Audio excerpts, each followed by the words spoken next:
All right, everybody, get ready, because today we are going to be diving deep into Oren Klaff's Pitch Anything. Ooh, exciting. I know, right? Yeah. This book is really interesting. Yeah. It argues that most pitches fail because we are basically speaking the wrong language. It's like trying to order a pizza in ancient Greek. You know, you might be hungry, but the delivery guy just isn't getting it. Right. Yeah, I can see that. You know what I mean? Yeah. So Klaff's point is that there's a science to pitching.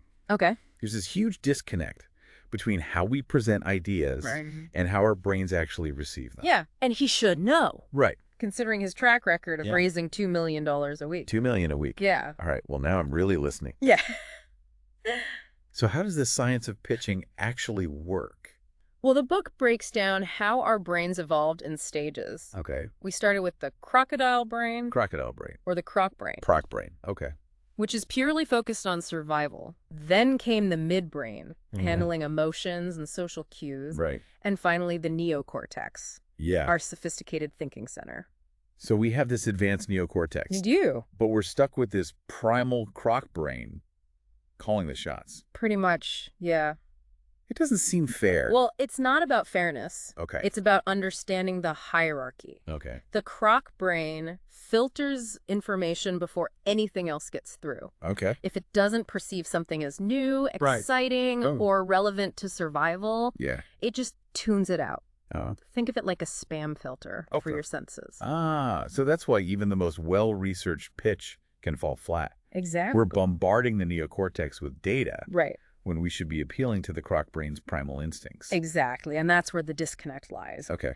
We try to use logic and reasoning, but the croc brain isn't wired that way. So how do we actually speak to this croc brain? Well, Do we like grunt and hiss at it? not quite. Although a well-timed roar might help.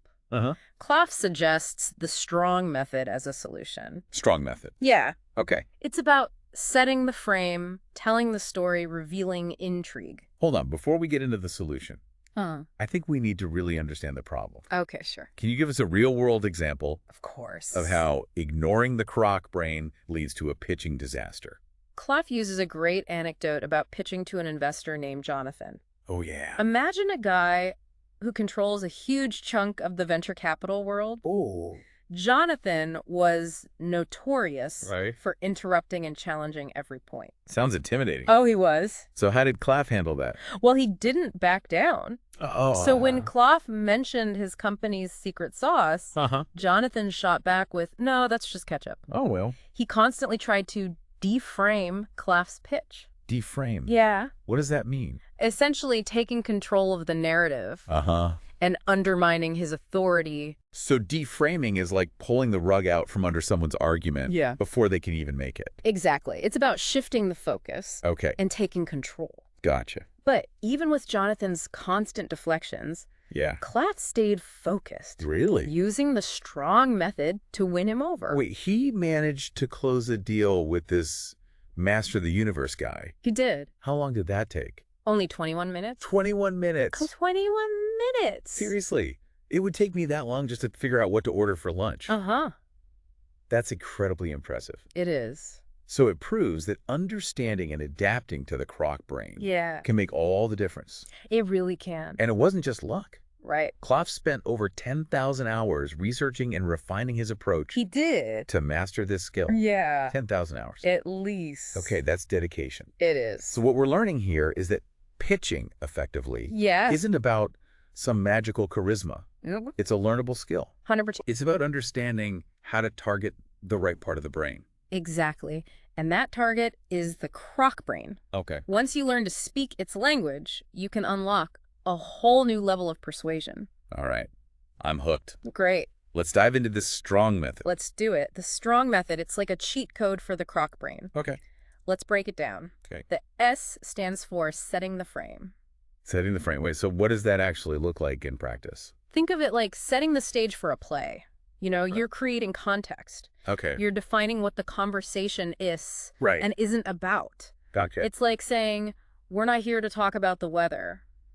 We're here to discuss how to revolutionize space travel. So you're preemptively addressing any potential objections or distractions and establishing your authority right off the bat. Absolutely. You're not letting that croc brain wander off into daydreams about lunch. Right. You're capturing its attention and directing it where you want it to go. So it's about taking control of the narrative before anyone else can kind of hijack it. Exactly. You're saying, this is the story we're telling, and these are the rules of the game. Okay.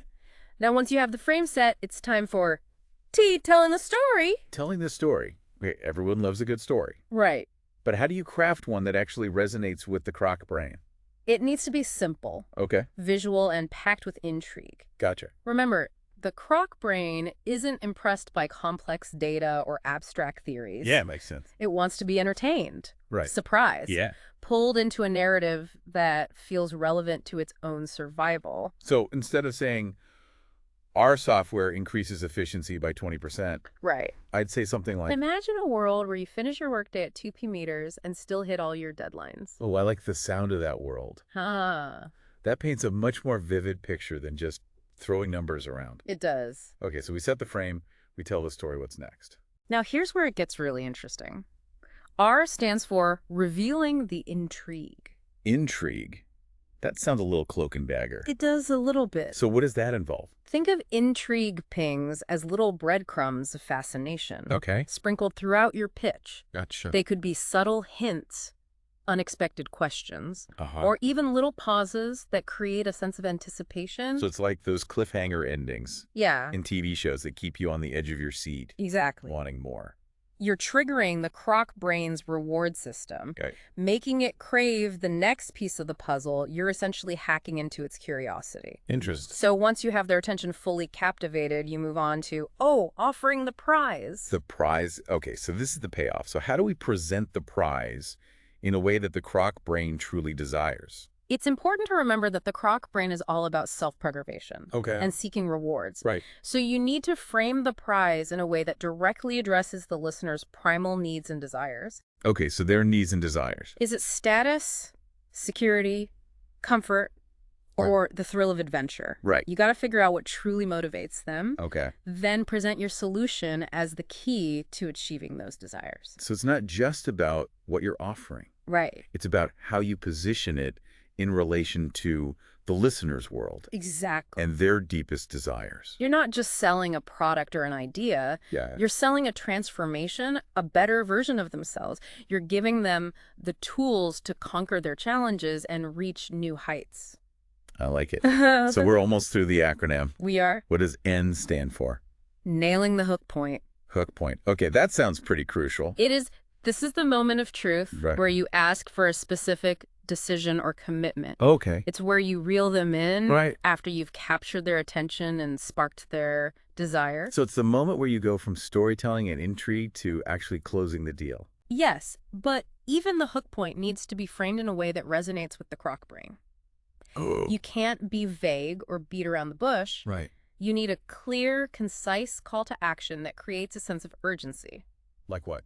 Like, we only have 10 spots left at this price. Got it. No time for wishy-washy requests. Exactly. And finally, we have G, getting a decision. Yes, this is where you gracefully navigate the decision-making process. Okay. Remember, the croc brain hates feeling pressured or trapped. So ditch the hard-selling tactics. Yes. Give them space to breathe. Right. You want to present clear options, calmly address any lingering concerns, and guide the listener towards a confident yes. Imagine it like you're gently leading them towards the finish line rather than shoving them across. This strong method is so much more nuanced than I ever imagined. It is. It's not just about the words you use. Right. It's about understanding the psychology behind every step. It's a whole new way of thinking about communication. It's about realizing that persuasion happens on an emotional level long before logic even kicks in. It's almost like learning a secret language that unlocks this hidden world of influence.